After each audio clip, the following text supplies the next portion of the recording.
Alright guys, TacticalRab again. I hope you're doing good and enjoying your day so far. OpTic decided the streams would not go live for the scrims that they played yesterday, and Dashy has explained exactly why, frustrated at the response in terms of revenue that he's getting from this service to the community is not being split equally as far as he is concerned, with the rise of co-streams and watch parties of their practice over the last few days causing a fair bit of controversy. Dashy reckons if it stays like this, the service to the community that OpTic are currently doing will not continue any longer. A massive controversy and point of intrigue, I will say, last night. There's so many different sides of this story. I find it absolutely fascinating. Very much intro to your thoughts in the comments. Hit the like button if you enjoy. Subscribe if you're new as always. I greatly appreciate it. First of all, we're going to start here. Bit of drama in the game yesterday because we thought for some time that Trek had ruined the game. Now, as you guys can see here, the Omni movement, it seems, was ruined. So if you tried to slide to prone, you couldn't do it anymore. If you tried to slide to prone while ADS, it was completely broken. But of course, they dropped a new update into the game, and you know what that means?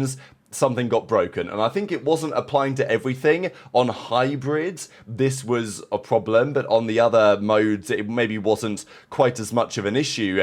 And, you know, as Ghosty, for example, says in the replies, this surely cannot be intended. Why do we have faster, creative, new Omni movement if we're just going to take it away to make CODs, you know, cater to the lads and dads and all this stuff? So, thankfully, this actually wasn't intended. You know, people are talking about patching Huke, Shotzzy and HyDra and buffing Pred just because of the way they like to play the game. But yeah, Matt Sconce confirmed from the track side that no, this is not intentional. It's an issue with the hybrid setting. They're taking a look at it.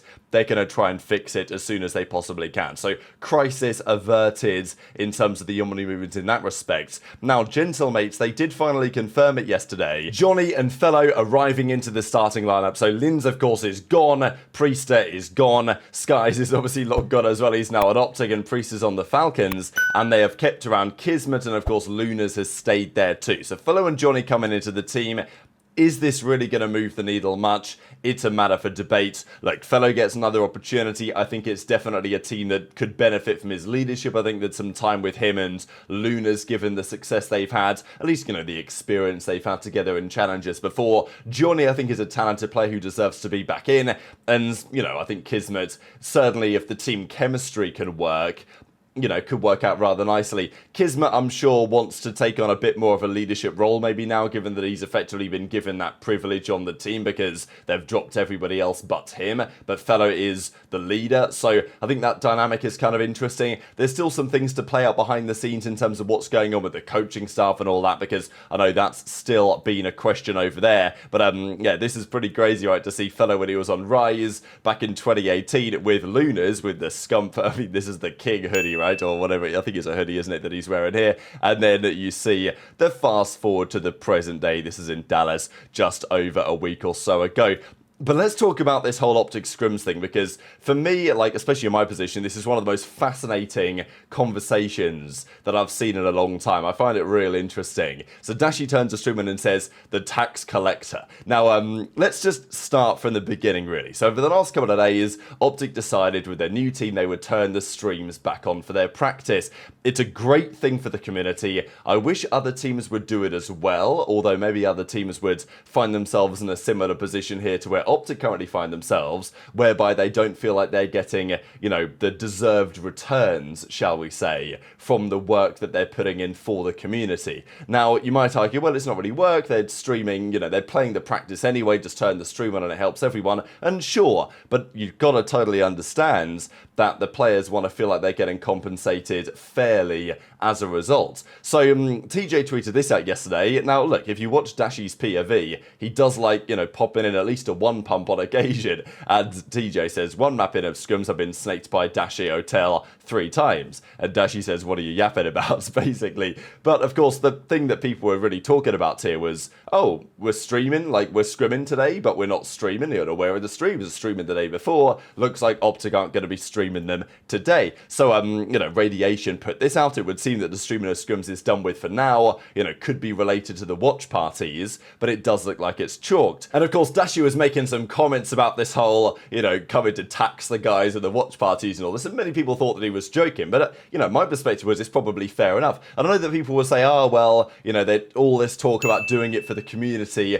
all they care about is the bread, but I think it's probably fair. Like, if you're a player and you're putting this content out there, and it is, I wouldn't say to your own detriment really, because they're going to be streaming, they're going to be scrimming regardless. They don't have to stream the practice, but it is, you know, additional efforts. You're opening yourself up to some level of risk and discussion and controversy. If you get slammed by a certain team, people are going to talk about it. Of course, it goes the other way as well. But if you're the one as a player putting the content out there and it's your content and perspective, then, you know, you've got to understand that they want to feel like they're getting compensated fairly. And I know that many will say, oh, Dashy's cutting his nose off to spite his face, or whatever they say, effectively saying that, well, you're making some money anyway, it's just not maybe at the percentages that they would like. And that really comes down to some of the watch parties of their scrims over the last couple of days. So Scump was streaming, just watching their practice, to about 25,000 viewers on Twitch,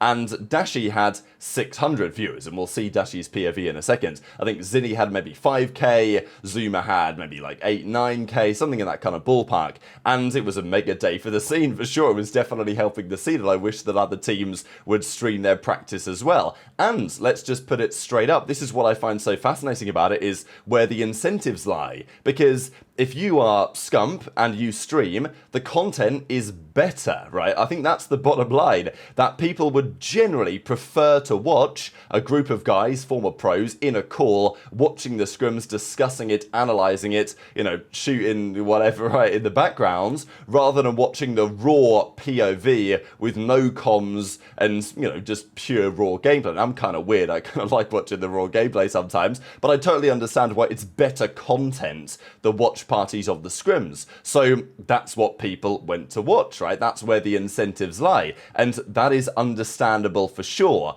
But Dashy's POV is that, well, hang on a second here, you guys, I'm streaming my content and I'm getting like 600 viewers. Scump's getting 100 gifted when we win a map. Those should be my gifted subs. So some would argue, oh, this is like selfish from Dashy, but you could equally argue that it's the other way around, that actually no, the guys that are watch partying it, they're taking money away from money that, you know, the content being created is initially from the players themselves. This is what Dashy has to say. I mean, like, guys, like, we appreciate you guys watching the streams, but just start watching, you know, start watching mine every now and then, you know what I mean? Like, I thought when I went live for the first time in a month that I looked at my viewership, and I thought it was glitch when I saw 600. I refreshed it, and I realized that was reality. You know what I mean? I'm like, what's going on? You know what I mean?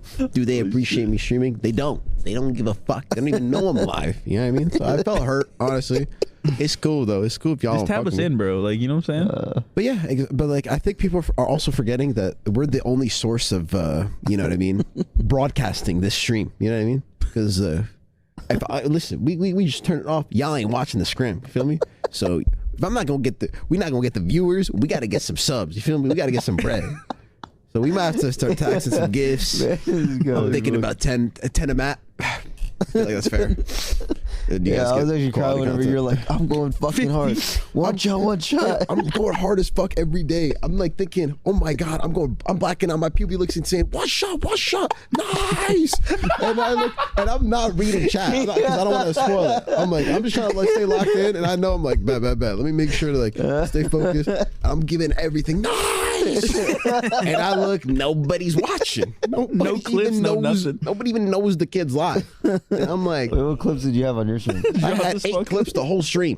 I streamed for 5 hours. I didn't even know it was possible. 8 clips? You're telling me? And I was beaming.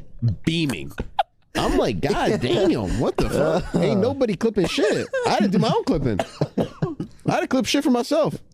As the tax collector, you know, we had to make a strat. You know, I was making up a strat. Because I'm very understanding of the situation. You know what I mean? Understand that why would the viewers watch? We have all we have is the raw gameplay footage. Why wouldn't they watch? You know what I mean? It makes sense why you guys watch the other streamers. You know, I feel that. But I'm not streaming for free. You feel me? I'm going to say we. How about that? I'm going to speak for the roster. And I completely understand, chat. I would do the same. I would watch Scum. I mean, I'm definitely watching set. It's a go to pop. I understand. Feel me? Just open up another tab for the kid. Maybe give some subs. We got to meet in the middle, right, chat? We got to meet in the middle. Right now, we're not even meeting past the you think? Even if we're getting out the driveway. What we thinking, Tax Collects? Yo, Ant's in here. Yo, Ant, there's people in the chat saying that, you know, I understand their criticism. They're saying, yeah, it's cool. Like, I mean, I understand it's just not as fun watching a stream with no comms except for the game. And I completely understand, guys. You guys can't even hear the streamer nor the comms. It takes away from, I want to say, more than half of the experience, which I completely understand, chat. I completely understand. But as the negotiator, as the person broadcasting the POV, as the only source, there's the only one way you can watch the scrim is if we stream it. And we're not getting 5% of it. Maybe 10%. What's the slice of pie looking like? Ratio. I saw some shit. I felt hurt. So I think the frustration comes down to the fact that the community says, like, hey, we would love OpTic to stream their practice, and then when they do, they'll watch, you know, the co-streamer's POV rather than theirs. But that's just how it is going to be, because like, the content is better, and Dashy understands that. So I guess the question is, what is the appropriate solution to this scenario? Because that's the real debate. I think we've run into it as well a little bit when it comes down to, let's say, reaction content. When we would, like, even the Dashy documentary we put together on the Breaking Point channel a while ago, it was killing it. The first, like, 6 or 7 hours of that video, it was just on an insane pace to have, like, some phenomenal views. And the team that put the effort into creating that documentary did a killer job for, you know, weeks to put that together. And look, I understand the two sides of the story here, but after this, what I'm about to say, we kind of changed our concept a little bit, because effectively that night, everyone watched that video on their stream, and immediately afterwards, the reactions to that documentary were then, you know, uploaded on YouTube. And it's kind of similar to what's happened here with Scump and the Watch Party in some way, just because Scump finishes watching his broadcast and tons of viewers making all sorts of ad money and sub money, which potentially could have gone Dashy's way, at least that's the way that he sees it. And then Scump uploaded, and I'm not saying he's doing anything wrong, the incentives are aligned in this way. He uploaded his reaction to the scrims onto YouTube and gets a free 100,000 views, right? Like, that's just how it is, and I can understand why the OpTic team are going to be a little bit, you know, frustrated about it. Certainly, that's Dashy's perspective. But back to the story, really, you know, you had all these, you know, pro players, understandably, reacting to the Dashy documentary, but it was very, very noticeable that then people would go and watch their reaction, which often wasn't much of a reaction, right? They were just kind of watching it and giving some commentary along the way. And I'm obviously biased on this because the team, you know, that I work with put this video together, so I felt like they deserved more from it than maybe they got. But it was very noticeable that the views on our video then, you know, diminished somewhat, because all of a sudden there were like 5 competitors, which were all basically our video, but, you know, the other guys got the money. And, like, I understand it. So after that moment, we had a conversation to say, okay, if we do this in future, got no issue with pros, streamers, whatever, reacting to the content that we make on their Twitch. That's fine, do that whenever. But if you're going to upload it to YouTube, you know, give it a couple of days. That was generally our feeling now. But in this case, that doesn't really apply, because you're watching it live, and it's obviously live on Twitch. They're both live at the same time, so they're competing for the same potential viewer base, whereas fundamentally the content is coming from Dashy's POV. So Dashy's perspective is, we've got to find a way to meet in the middle here, but I'm not really sure how that is achievable, because, as I say, you might argue it's cutting off your nose to spite your face, in the sense that Dashy is throwing away some revenue in order to kind of like prevent the other streamers getting more revenue. And I get that angle, but also I would be in Dashy's boat that it doesn't feel very fair for what the OpTic, you know, let's say the perspectives that they are putting out there. What's the solution? It's difficult. Do you ask the pros, do you ask the streamers not to watch the matches? But then it becomes difficult because, well, if you're a co-streamer, let's say you're Scump, your Methods, your Octane, your Zoomer, whatever, like your Jake Maverick, he's been doing it as well. If you're not watch partying the scrims, then the incentive is for one of the guys to do it, because then they would gather all of the viewership, right? That's what I find so fascinating here, is that unless there was, you know, like an agreement between all of them to say, okay, we are not going to be looking at the matches, but then if you're Octane, Zoomer, whoever, Scump, you know, is Scump going to go and play ranked or something and get maybe 5k viewers when he can watch party the scrims and get 25k viewers, right? Like, you're asking him to make a big sacrifice as well on some level, because then, you know, Scump and the other co-streamers and watch partiers are basically sacrificing their audience at the time that people are going to go and watch your scrim instead. So it's a really tricky one. And, well, obviously there was some discussion here from Octane, and Octane says, you want me to turn my stream off during their scrims. Now, look, the argument might be Octane could do something else during the scrims, but equally, then for Octane, he is giving a worse quality product to his audience, because the audience for Octane wants to watch him react to the scrims. That's the best quality content that he could make in that moment. And then he's saying no for, you know, for the reason that maybe we keep the streams rolling. Look, it's a really tricky one, and I find this whole thing super fascinating. I'm sure that many of you guys will have more interesting perspectives in the comments below. I guess my perspective overall is kind of like, I want the streams to be there from the OpTic guys. Like, I want the scrims to be out there in public because it's better for the community. So if it takes some sort of resolution to make that happen, then I guess that's better for us all on some level.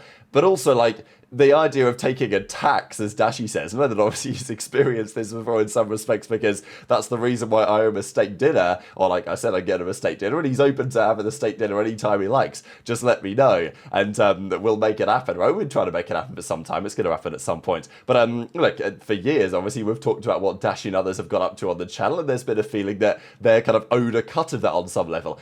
Obviously, my personal perspective is that what I do is a little bit different to just rewatching all of their content live on stream. But you think Dashy's going to be able to hit Scump up and say, yeah, can I get a 5k wire for that stream? Like, you know, that's probably not going to be happening, right? So, yeah, massively intrigued to your thoughts in the comment section below. I know that it's a pretty long video, and I did actually want to share this to finish out here, but I just thought this is pretty funny from Scrappy. OpTic not streaming scrims? How disgraceful to the community. Scene's going to die in 3 months. So, look, Scrappy is prime rage baiting as always, and he's in the reply saying, oh, Nadeshot told us not to stream, and then Nadeshot saying, maybe I'll force you to turn on the streams as a result of this. So yeah, I thought it was all rather entertaining last night, but a pretty important day, I think, for the community on some level too. And yeah, just this here from OpTic the other day that people were noticing, because you guys remember when they posted this and people were like, oh, it's an old image because it says Champs 2024. They confirmed that this was new and recent, and they were just using some of the older graphics in the backgrounds. So yeah, this podcast seems to have been consigned to history, but very much enjoyed your thoughts in the comments. Hit the like button if you enjoyed, subscribe if you're new, take care, and I'll see you next time.